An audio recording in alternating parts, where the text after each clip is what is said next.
motion in a straight line.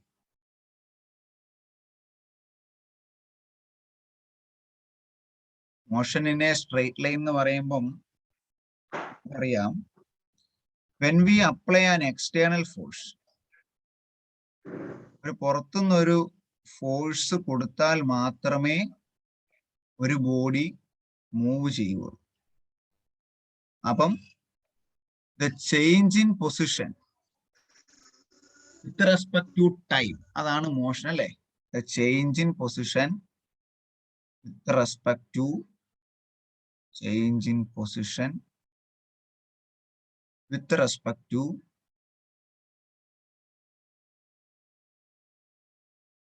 time.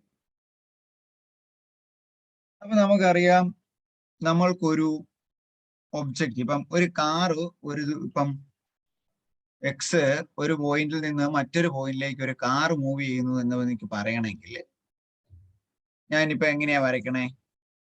ഒരു point വരയ്ക്കല്ലേ? ഇത് നമ്മളുടെ ആക്സിസ് ആണെങ്കിൽ, ഇപ്പൊ ഇവിടെയാണ് നമ്മുടെ കാർ ഇരിക്കുന്നതെങ്കിൽ ആ പോയിന്റ് നമ്മളിപ്പം എ എന്ന് കൊടുക്കും. അത് അവിടുന്ന് ഇവിടെ വേറൊരു പോയിന്റ് ബി വരെയും മൂവ് ചെയ്തു.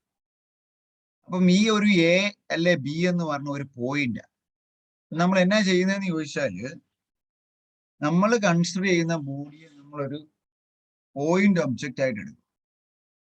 പോയിന്റ് ഒബ്ജക്റ്റ് എന്ന് പറഞ്ഞാൽ the moving object is consider as a point object with respect to X axis അല്ലേ? ഇതിപ്പോ 0 ആണെങ്കിൽ ഇത് 1 ആണ്, ഇത് 2, 3, 4, 5, 6 വരെ അത് മൂവ് ചെയ്തു. 6 സെന്റിമീറ്റർ വരെ അത് മൂവ് ചെയ്ത് നോക്കുക. വൈ ആക്സിലേക്ക് ഇത് 1, 2, 3, 4, 5 വരെ അത് മൂവ് ചെയ്തു. അപ്പൊ നമ്മൾക്ക് എന്ത് വേണം? ഒരു ആക്സിസ് വേണം നമുക്കിത് പറയാൻ. എക്സിൽ നിന്ന് 6 സെന്റിമീറ്റർ അകലെ വരെ അവൻ പോയി. വൈ ആക്സിലാണെങ്കിൽ 1 നിന്ന് 5 വരെയുള്ള ദൂരം അവൻ സഞ്ചരിച്ചു. അപ്പൊ അതിനെ നമ്മൾ വിളിക്കുന്ന പേരാണ് ഫ്രെയിം ഓഫ് റെഫറൻസ്. അടുത്ത പോയിന്റ് ആണ് frame of reference. Frame of reference പറഞ്ഞാല് the motion of a body can only be described about any reference point or reference axis or x-axis, y-axis or z-axis, എങ്ങനെയെങ്കിലും ഇരിക്കട്ടെ. അതിനെ നമ്മൾ പറയുന്ന പേരാണ് frame of reference. ഈ move ചെയ്യുന്ന പോയിന്റിനെ നമ്മൾ വിളിക്കുന്ന പേരാണ് കൺസിഡർ എ മൂവിങ് ഒബ്ജക്റ്റ്. ഇനി ഇതാണ് നമ്മൾ അതിന്റെ, ഈ പോയിന്റിൽ ഞാൻ 0 എങ്കിൽ ഇവിടുന്ന് അളന്ന് തുടങ്ങുന്നത് അല്ലേ? 0യിൽ നിന്ന് നോക്കുമ്പോൾ എക്സ് ആക്സിലേക്ക് 1 സെന്റിമീറ്റർ പോയി. അപ്പം ഈ ഒരു പോയിന്റ് നമ്മൾ വിളിക്കുന്ന പേരാണ് ഒറിജിൻ. അപ്പം മോഷനിനെ സ്ട്രെയിറ്റ് ലൈൻ, ഇങ്ങനെ ഒരു സ്ട്രെയിറ്റ് ലൈൻ മോഷൻ കൺസിഡർ ചെയ്യണമെങ്കിൽ നമുക്ക് എന്തൊക്കെ കാര്യം വേണം? ഒരു പോയിന്റ് ഒബ്ജക്റ്റ് വേണം, ഒരു ഫ്രെയിം ഓഫ് റെഫറൻസ് വേണം, ഒരു ഒറിജിൻ വേണം, പിന്നെ നമ്മൾ അങ്ങനെ ഇരിക്കുന്ന ഒരു ബോഡിയിലേക്ക് ഒരു എക്സ്റ്റേണൽ ഫോഴ്സ് അപ്ലൈ ചെയ്യും. അപ്പൊ നമ്മളുടെ ബോഡി ഈ ഒറിജിനിൽ നിന്ന് അല്ലെങ്കിൽ വിത്ത് റെസ്പെക്ട് ഒരു പോയിന്റിൽ നിന്ന് മറ്റൊരു പോയിന്റിലേക്ക് മൂവ് ചെയ്യും. മനസ്സിലായോ? ഇതാണ് ആക്ച്വലി മോഷൻ. അതിന്റെ ഒരു ഇൻട്രഡക്ഷൻ പാർട്ട് പോലെ നമുക്ക് പറയാം. എന്തെങ്കിലും സംശയം ഉണ്ടോ ലീന? ഇപ്പൊ ഞാൻ പറയുവാണ്, എനിക്ക് ഇവിടുന്ന് ഇതിപ്പം ബി എന്ന് പറഞ്ഞ പോയിന്റ്, ഇത് എ എന്ന് പറഞ്ഞ പോയിന്റ്, എനിക്ക് 2 രീതിയിൽ ഈ പോയിന്റിൽ നിന്ന് ഇങ്ങോട്ട് മൂവ് ചെയ്യാം. ഒന്ന് നേരെ ഇങ്ങനെ അങ്ങ് പോവാ അല്ലേ? ഒന്ന് മറ്റൊരെണ്ണം ഞാൻ വളഞ്ഞു തിരിഞ്ഞ് ഇവിടുന്ന് പള്ളിക്കവല കൂടി ഇതിലേ ഇറങ്ങി സ്റ്റാൻഡിലൂടെ വന്ന് ബൈപ്പാസിലൂടെ ഇവിടെ വന്നു. അപ്പം 2 രീതിയിൽ പോകാം. സോ നമുക്ക് ക്വാണ്ടിറ്റീനെ 2ആയിട്ട് തരംതിരിക്കണം: സ്കെയിലാർ ആൻഡ് വെക്ടർ ക്വാണ്ടിറ്റീസ്. ചിലപ്പം കുറച്ച് എക്സാമ്പിൾ തന്നിട്ട് ഇതിൽ ഏതാണ് സ്കെയിലാർ ഏതൊക്കെയാണ് വെക്ടർ എന്നൊക്കെ പരീക്ഷയ്ക്ക് ചോദിക്കും. അപ്പൊ സ്കെയിലാർ ക്വാണ്ടിറ്റി എന്ന് പറഞ്ഞാൽ ഈ പാത്ത്, ഈ 1 എന്ന് പറയുന്നത്. വെക്ടർ എന്ന് പറയുന്നത് ഈ സെക്കൻഡ് പാത്ത്. അതായത് മാഗ്നിറ്റ്യൂഡ് മാത്രം ഉള്ളതാണ് scalar quantity. It has only magnitude. For a vector quantity it has both magnitude and direction.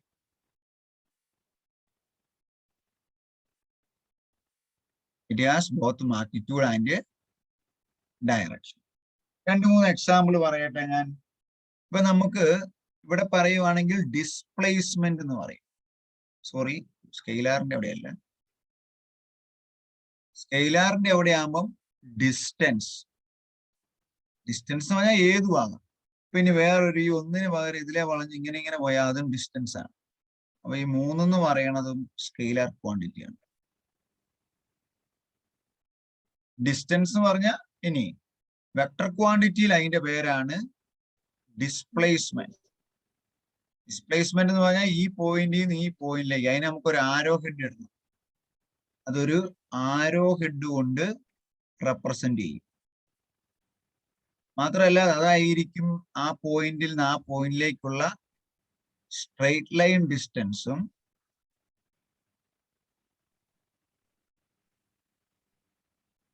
അത് തന്നെ ആയിരിക്കും ഷോർട്ടസ്റ്റ് ദൂരവും. ഷോർട്ടസ്റ്റ് ഡിസ്റ്റൻസും അതായിരിക്കും, സ്ട്രെയിറ്റ് ലൈൻ ഡിസ്റ്റൻസും അതായിരിക്കും. അതാണ് ഡിസ്പ്ലേസ്മെന്റ്. ഇനി ഡിസ്പ്ലേസ്മെന്റ് ആണെങ്കിൽ വെലോസിറ്റി എന്ന് പറഞ്ഞാൽ ഡിസ്പ്ലേസ്മെന്റ് ബൈ ടൈം അല്ലേ? അപ്പം വെലോസിറ്റി ഡിസ്പ്ലേസ്മെന്റ് ബൈ ടൈം ആയതുകൊണ്ട് വെലോസിറ്റി ഒരു വെക്ടർ ക്വാണ്ടിറ്റിയാണ്. വെലോസിറ്റി ബൈ ടൈം, ആക്സലറേഷൻ, അതൊരു വെക്ടർ ക്വാണ്ടിറ്റിയാണ്. F = ma, ഫോഴ്സ്, അതൊരു വെക്ടർ ക്വാണ്ടിറ്റിയാണ്. മാസ് ഇൻറ്റു വെലോസിറ്റി, മൊമെന്റം, അതൊരു വെക്ടർ ക്വാണ്ടിറ്റിയാണ്. പിന്നെ ഒന്ന് രണ്ടെണ്ണം പറയാം. ലിഫ്റ്റ്, നമ്മൾ മുകളിലേക്ക് ഉയർത്തുന്ന ഫോഴ്സ്. ഡ്രാഗ്, വലിച്ചു നീക്കുന്ന ഫോഴ്സ്. ത്രസ്റ്റ്, അപ്വേർഡ് ത്രസ്റ്റ് എന്നൊക്കെ പറയുന്ന ഫോഴ്സ്. പിന്നെ വെയിറ്റ്. വെയിറ്റ് എന്ന് പറഞ്ഞാൽ mass into acceleration due to gravity. ഇത്രയും എണ്ണം വെക്ടർ ക്വാണ്ടിറ്റീസിന്റെ എക്സാമ്പിൾ ആണ്. ചിലത് കഴിയുമ്പോൾ നമുക്ക് കൺഫ്യൂഷൻ തോന്നും, അതുകൊണ്ട് ഞാൻ എഴുതി തന്നെ. അപ്പൊ അത് കൃത്യമായി അറിഞ്ഞിരിക്കണം ഏതൊക്കെയാണ്. For vector quantities, length, scalar quantity ചുമ്മാ ലെങ്ത്, ചുമ്മാ area, volume. Distance by time എന്ന് പറയുമ്പം സ്പീഡ്, മാസ്, ഡെൻസിറ്റി. എപ്പോഴും ചോദിക്കുന്ന ഇതാണ്, പ്രഷർ ഏതാന്ന് ചോദിക്കും. പ്രഷർ ഏതാണ്? ഒരു സ്കെയിലാർ ക്വാണ്ടിറ്റി ആണ്. ടെമ്പറേച്ചർ. പിന്നെ മറ്റൊരു ഇമ്പോർട്ടന്റ് ആയി ചോദിക്കുന്നതാണ് എനർജി. എനർജിക്ക് ഡയറക്ഷൻ ഇല്ല, എനർജി ഒരു സ്കെയിലാർ ക്വാണ്ടിറ്റി ആണ്. പിന്നെ നിങ്ങൾ കേട്ടിട്ടുണ്ട് എൻട്രോപ്പി എന്ന് പറയുന്ന ഒരു വാക്ക്, എൻട്രോപ്പി. പിന്നെ അടുത്ത് നമുക്ക് ഏറ്റവും ആവശ്യമുള്ളതാണ് വർക്ക്.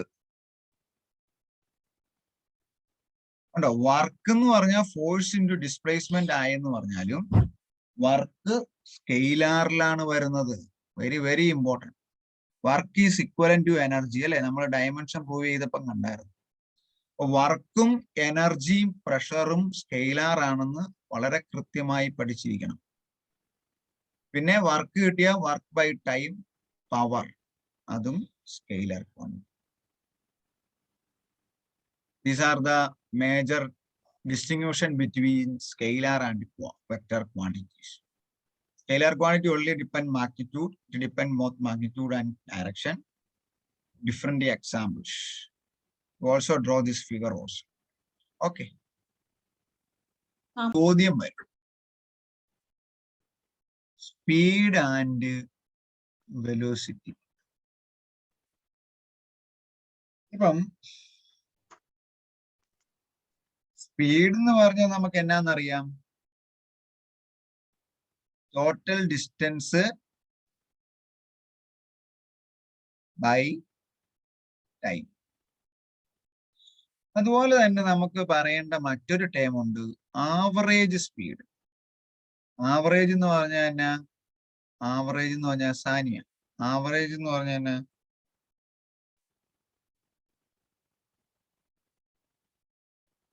ആവറേജ് സ്പീഡ് എന്ന് പറഞ്ഞാൽ എന്താണ്? ആവറേജ് സ്പീഡ് എന്ന് പറഞ്ഞു കഴിഞ്ഞാല് നമ്മളിപ്പോ ഒരു വണ്ടി ഇപ്പൊ ഇവിടെ നിന്ന് ഇങ്ങോട്ട് മൂവ് ചെയ്തു, A to B. Then it is return back from B to A. തിരിഞ്ഞ് അത് ആദ്യത്തെ പൊസിഷൻ വരെയും തിരിച്ചു പോകാം. അങ്ങനെയെങ്കില് ഇപ്പൊ എയിൽ നിന്ന് ഒരു വണ്ടി മൂവ് ചെയ്ത് ബിയിൽ പോയി, ബിന്ന് ആ വണ്ടി മൂവ് ചെയ്ത് തിരിച്ച് എയിൽ വന്നു. ഇത് 10 മീറ്റർ ആണ് ഇങ്ങോട്ട് പോയത്. ഓക്കെ, കേൾക്കുന്നുണ്ടോ? തിരിച്ച് 10 മീറ്റർ തന്നെ തിരിച്ച് അതിന്റെ സ്റ്റാർട്ടിങ് പൊസിഷനിൽ വന്നു. എന്നാൽ ടോട്ടൽ ഡിസ്റ്റൻസ് എത്രയാ അലീന? ടോട്ടൽ ഡിസ്റ്റൻസ് എത്രയാ?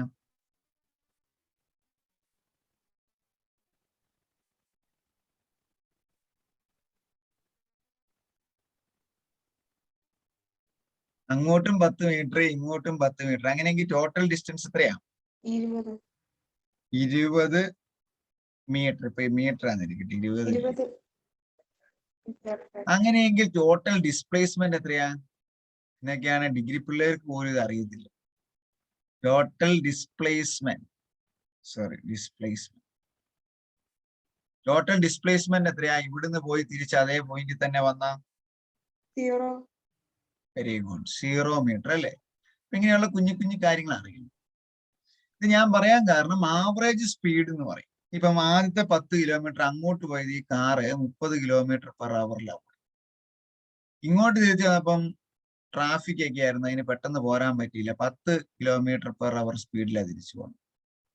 എന്നാൽ മൊത്തം ത്രൂ ഔട്ട് ദ ജേർണിയിൽ അങ്ങോട്ടും ഇങ്ങോട്ടും പോയപ്പം ഇതിന്റെ സ്പീഡ് എത്രയാന്ന് ചോദിച്ചാൽ നമുക്ക് കണ്ടുപിടിക്കേണ്ടതാണ് ആവറേജ് സ്പീഡ്.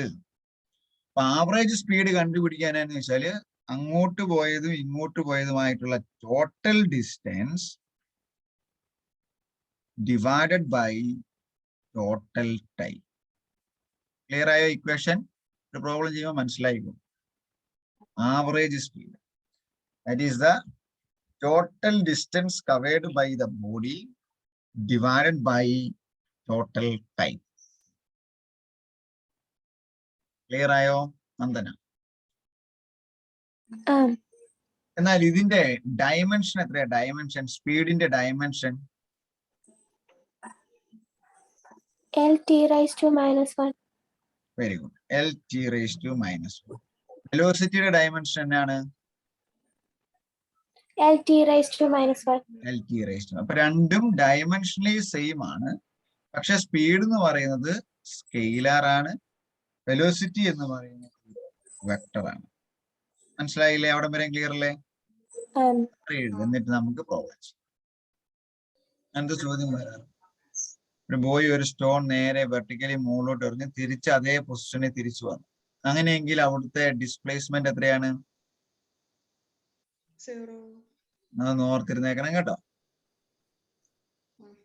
അതും ഈ കേസ് ഒന്ന് മനസ്സിലാക്കി ഒന്ന് വരച്ച് പോയി തിരിച്ച് അതേ പോയിന്റിൽ വരുമ്പം 0 ആയിരിക്കും എന്നുള്ളത് എഴുതിയാറ്. അതോടെ എഴുതിയാരല്ല.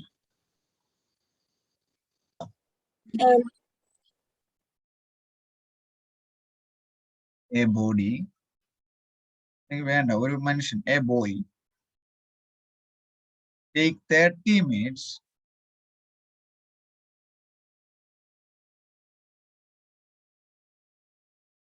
to reach his school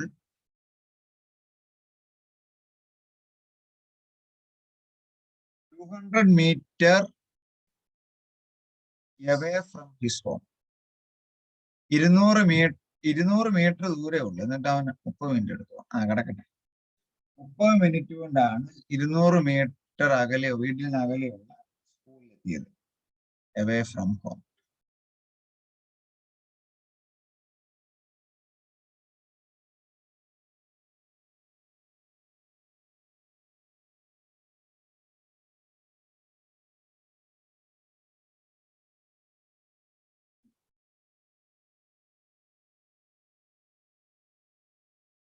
And he take 1 hour.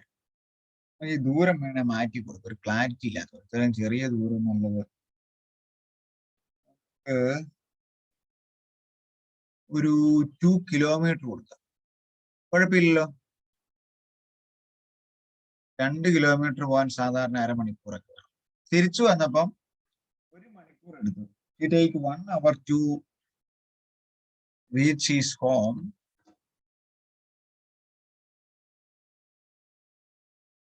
After school.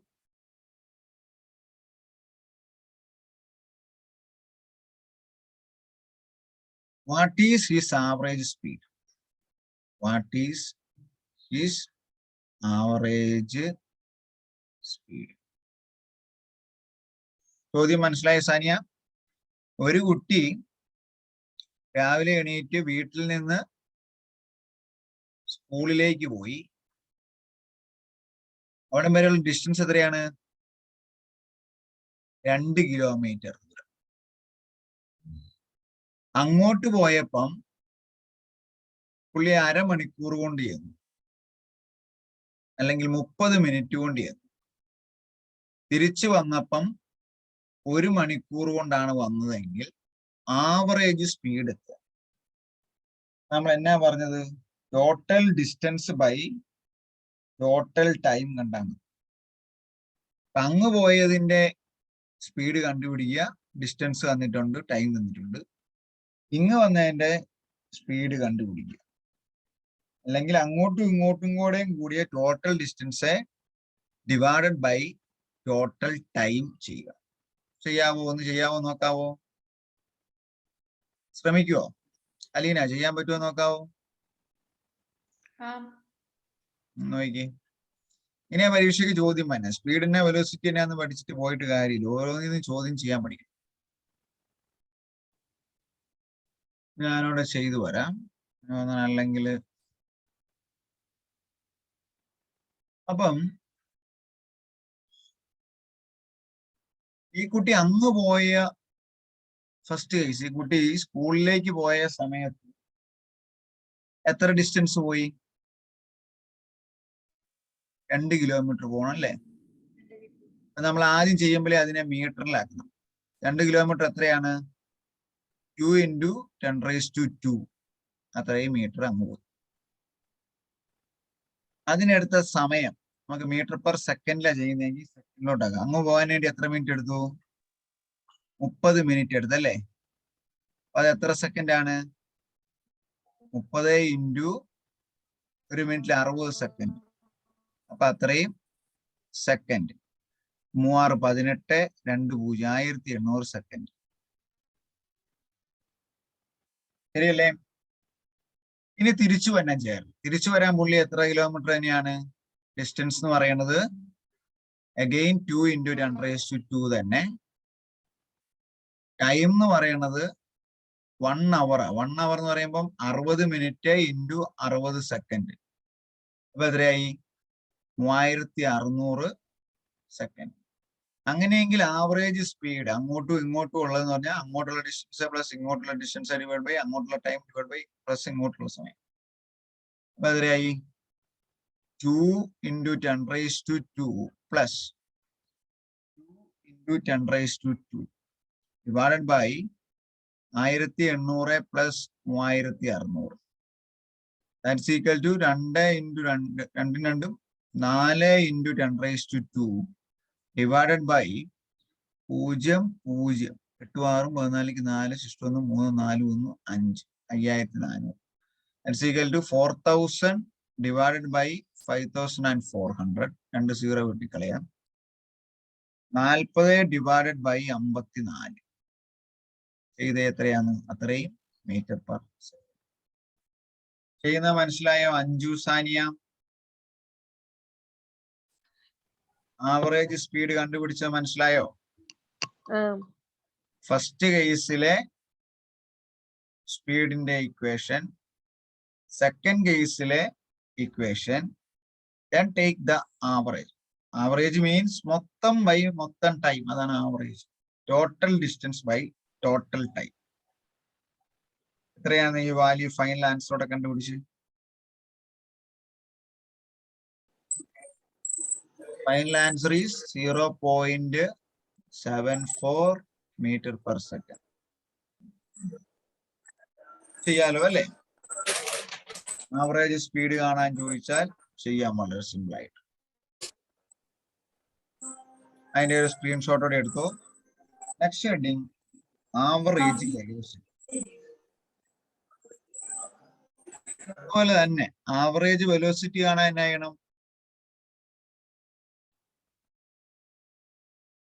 Total ഡിസ്റ്റൻസിന് പകരം എന്താകും? Total displacement by total time.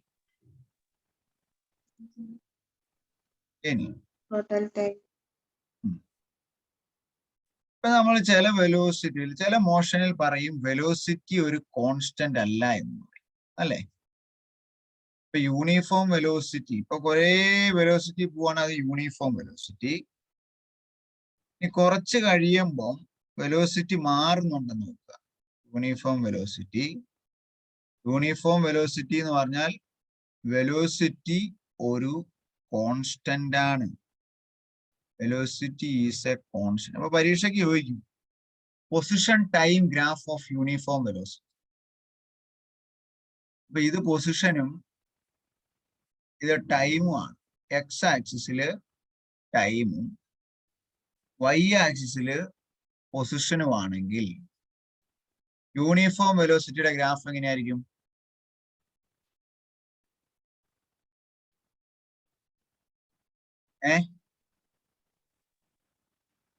Uniform വെലോസിറ്റിയുടെ graph എങ്ങനെയായിരിക്കും?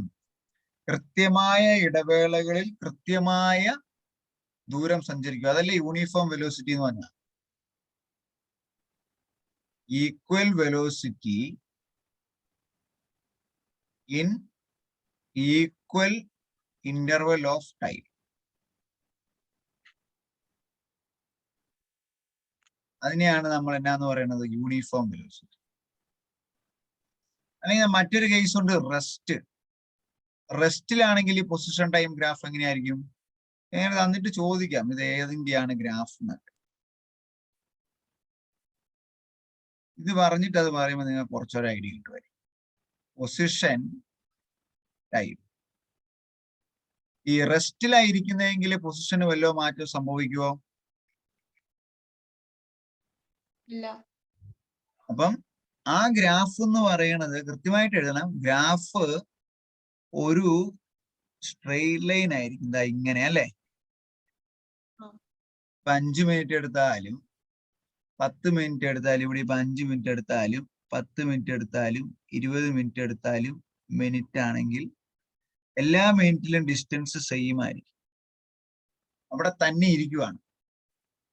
അതാണ് റെസ്റ്റ്. അങ്ങനെയെങ്കിൽ യൂണിഫോം മോഷന്റെ ഗ്രാഫ് എങ്ങനെ വരയ്ക്കും? സമയം കൂടുന്തോറും പൊസിഷനും ഒരേ അളവിൽ കൂടി വരണം. That graph is A straight line. പക്ഷെ അതിനൊരു സ്ലോപ്പിന്റെ വാല്യൂ ഉണ്ടായിരിക്കും, അല്ലേ? ഇവിടെ നോക്കി, 5 മിനിറ്റ് ആയപ്പം അതിവിടെ എത്തി, 10 മിനിറ്റ് ആയപ്പം അതിവിടെ എത്തി, 20 മിനിറ്റ് ആയപ്പം അതിവിടെ എത്തി. അപ്പൊ ഇതിപ്പം 5, 10, 15, 20. അപ്പൊ നോക്കിയേ, 5 മിനിറ്റ് കൊണ്ട് അത് എത്ര ദൂരം സഞ്ചരിച്ചു? 10 - 5, 5. 10 മിനിറ്റ് കൊണ്ട് എത്ര സഞ്ചരിച്ചു? 15 - 10, 5. കണ്ടോ? വെലോസിറ്റി എല്ലായിടത്തും എങ്ങനെയാണ്? ഒരു കോൺസ്റ്റന്റ് ആണ്. Velocity is a constant. അല്ലെങ്കിൽ നിങ്ങളെ ടീച്ചർ നമ്മളെല്ലാം പറയുന്ന ഒരു ടേമാണ് സ്ലോപ്പ് വരയ്ക്കുക എന്ന് പറയും. ഇവിടുന്ന് ഇങ്ങോട്ട് വരയ്ക്കുക, ഇവിടുന്ന് ഇങ്ങോട്ട് വരയ്ക്കുക. വെലോസിറ്റിയുടെ വാല്യൂ എത്രയാണ്? വെലോസിറ്റി എന്ന് പറയുന്നത് ഇത് 5, ഇത് 10, ഇത് 20ന്റെ ആയിരുന്നു കേട്ടോ, സോറി. 15, ഇത് 20ന്റെ ആണ്. ഇച്ചിരി ചെരിഞ്ഞായിരിക്കുന്നത് എഴുതിയത്, മായ്ച്ചിട്ട് ഞാൻ എഴുതാം.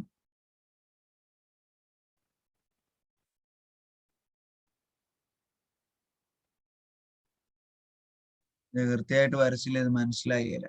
5ന്റെ നേരെ 10 ഇരിക്കട്ടെ, 15, 20.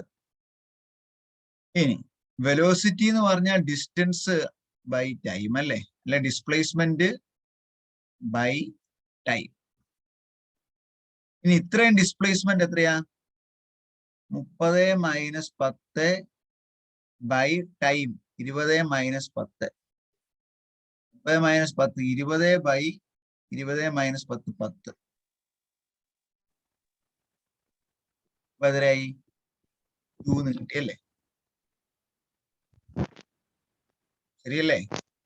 അപ്പൊ വെലോസിറ്റി കാണാൻ എന്നാ ചെയ്താൽ മതി? വെലോസിറ്റി എന്ന് പറഞ്ഞാല് ആ ഗ്രാഫിന്റെ സ്ലോപ്പാണ്. Slope of the graph. And that slope is a constant. അതാണ് യൂണിഫോം വെലോസിറ്റി അല്ലെ യൂണിഫോം മോഷൻ. അപ്പൊ റെസ്റ്റ് എന്ന് പറഞ്ഞാൽ എങ്ങനെയാണ്? ഇവിടെ സ്ലോപ്പ് ഉണ്ടോ? അപ്പം ഇങ്ങനെ y/y എടുക്കാൻ പറ്റുമോ? ഇല്ല. സ്ലോപ്പ് 0 ആയാൽ അത് റെസ്റ്റിലാണ്. സ്ലോപ്പ് കോൺസ്റ്റന്റ് ആയാൽ അത് യൂണിഫോം വെലോസിറ്റി ആണ് or not. Non uniform motion അതെന്തായിരിക്കും? അപ്പം എഴുതിക്കോട്ടെ ഇവിടെ. നോൺ യൂണിഫോം മോഷൻ എങ്ങനെയായിരിക്കും? യൂണിഫോം അല്ല, തോന്നിയ പാട് മോഷൻ നടക്കും. ഇങ്ങനെ ഇങ്ങനെ ഇങ്ങനെ ഇങ്ങനെ പോകും. Position time graph. നിങ്ങൾ അതും സ്കെയിൽ ഉപയോഗിച്ച് വരയ്ക്കണം. ഇവിടെ എല്ലായിടത്തും സ്ലോപ്പ് ഒരേ വാല്യൂ ആണോ?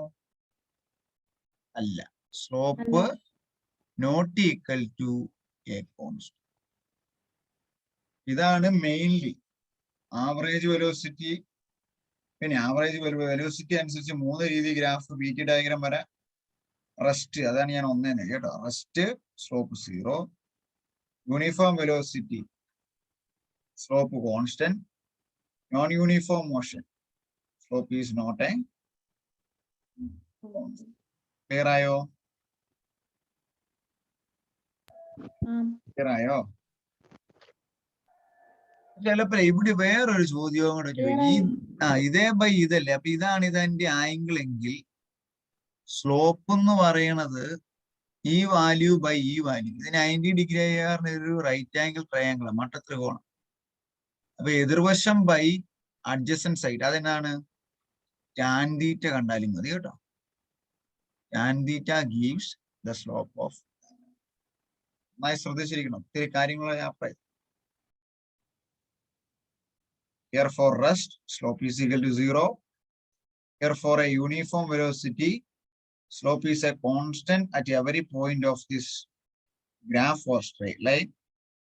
And slope is not a constant in non-uniform motion.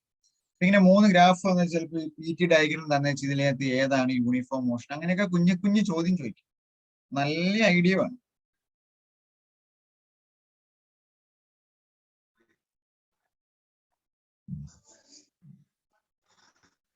Next heading PT. ഇപ്പൊ നമ്മൾ പറഞ്ഞ പോലെ PT ഡയഗ്രാം. PT ഡയഗ്രാം ഞാൻ പൊസിഷൻ ടൈം നോക്കണം കേട്ടോ. Position time graph for acceleration.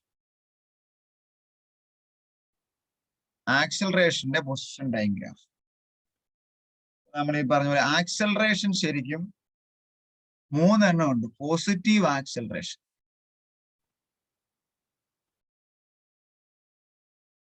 Negative acceleration,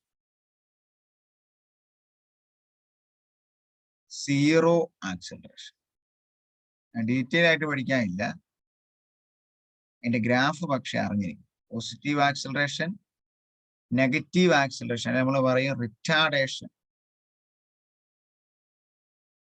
velocity കുറഞ്ഞു കുറഞ്ഞു വന്നാൽ അത് ആക്സലറേഷൻ കുറഞ്ഞു കുറഞ്ഞു പോകില്ല, റിറ്റാർഡായി. Retardation negative acceleration. അല്ലെങ്കിൽ വെലോസിറ്റി മാറുന്നില്ല, അപ്പൊ വെലോസിറ്റി ബൈ ടൈമിന് വ്യത്യാസം ഉണ്ടാകില്ല. അപ്പം വെലോസിറ്റി ഒരു കോൺസ്റ്റന്റ് ആയിരിക്കും. അത് സീറോ ആക്സലറേഷൻ. വെലോസിറ്റി യൂണിഫോം ആയിട്ട് ഇൻക്രീസ് ചെയ്യാൻ, യൂണിഫോംലി ഇൻക്രീസ് ചെയ്താൽ അത് പോസിറ്റീവ് ആക്സലറേഷൻ. അപ്പൊ ഇതിന്റെ PT graph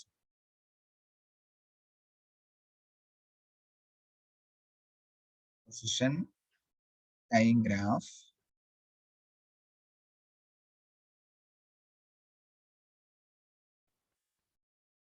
the first one is like this. Acceleration എന്ന് പറഞ്ഞു കഴിഞ്ഞാൽ ഇപ്പൊ എക്സ് ആണ് ഡിസ്റ്റൻസ് എങ്കിൽ വെലോസിറ്റി എന്ന് പറയുമ്പോൾ എങ്ങനെയാകും? dx by dt ആവും. ആക്സിലറേഷന്റെ ഇക്വേഷൻ എങ്ങനെയാവും? ഒരു പ്രാവശ്യത്തോടെ acceleration equal to dv by dt അല്ലെങ്കിൽ d square x by d t square. ഒരു സെക്കൻഡ് ഓർഡറിന്റെ ഗ്രാഫാ വരയ്ക്കുന്നത്. അതുകൊണ്ട് അത് എപ്പോഴും ഒരു എന്നാ പറയണം, ഒരു ലൈക്ക് ദിസ്. ഇതാണ് ഒരു പോസിറ്റീവ് ആക്സിലറേഷന്റെ ഗ്രാഫ്. പരാബോളിക് ഷേപ്പ് ആയിരിക്കും, ഇങ്ങനെയായിരിക്കും. This is for a negative acceleration. And this is for a straight line. This is for a acceleration. This is the position, time, position, time, position, time graph of positive acceleration, negative acceleration, zero acceleration.